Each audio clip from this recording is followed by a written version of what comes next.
باب 5۔ پس عزیز فرزندوں کی طرح خدا کے مانند بنو اور محبت سے چلو، جیسے مسیح نے تم سے محبت کی اور ہمارے واسطے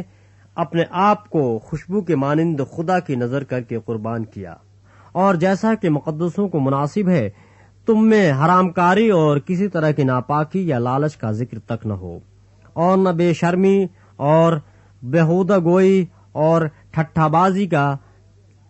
کیونکہ یہ لائق نہیں بلکہ برعکس اس کے شکر گزاری ہو، کیونکہ تم یہ خوب جانتے ہو کہ کسی حرام کار یا ناپاک یا لالچی کی جو بت پرست کے برابر ہے مسیح اور خدا کی بادشاہی میں کچھ میراث نہیں۔ کوئی تم کو بے فائدہ باتوں سے دھوکہ نہ دے، کیونکہ انہی گناہوں کے سبب سے نافرمانی کے فرزندوں پر خدا کا غضب نازل ہوتا ہے۔ پس ان کے کاموں میں شریک نہ ہو، کیونکہ تم پہلے تاریکی تھے مگر اب خدا بند میں نور ہو۔ بس نور کے فرزندوں کی طرح چلو، اس لیے کہ نور کا پھل ہر طرح کی نیکی اور راست بازی اور سچائی ہے، اور تجربہ سے معلوم کرتے رہو کہ خداوند کو کیا پسند ہے، اور تاریکی کے بے پھل کاموں میں شریک نہ ہو بلکہ ان پر ملامت ہی کیا کرو، کیونکہ ان کے پوشیدہ کاموں کا ذکر بھی کرنا شرم کی بات ہے، اور جن چیزوں پر ملامت ہوتی ہے وہ سب نور سے ظاہر ہوتی ہیں، کیونکہ جو کچھ ظاہر کیا جاتا ہے وہ روشن ہو جاتا ہے۔ اس لیے وہ فرماتا ہے، اے سونے والے جاگ اور مردوں میں سے جی اٹھ، تو مسیح کا نور تجھ پر چمکے گا۔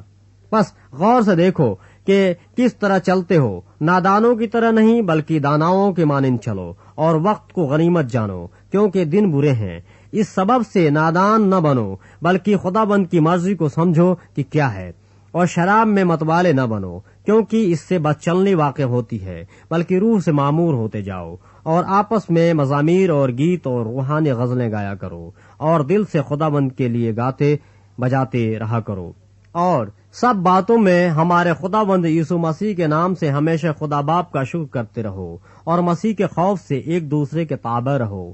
اے بیویوں، اپنے شوہر کی ایسی تابع رہو جیسے خداوند کی، کیونکہ شوہر بیوی کا سر ہے جیسے کہ مسیح کلیسیا کا سر ہے، اور وہ خود بدن کا بچانے والا ہے۔ لیکن جیسے کلیسیا مسیح کے تابع ہے ویسے ہی بیویاں بھی ہر بات میں اپنے شوہروں کے تابع ہوں۔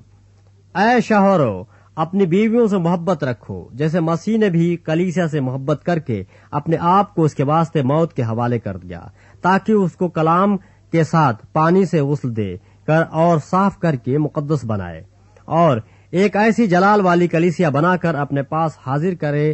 جس کے بدن میں داغ یا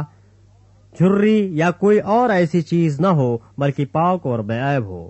اسی طرح شوہروں کو لازم ہے کہ اپنی بیویوں سے اپنے بدن کی مانند محبت رکھیں۔ جو اپنی بیوی سے محبت رکھتا ہے وہ اپنے آپ سے محبت رکھتا ہے،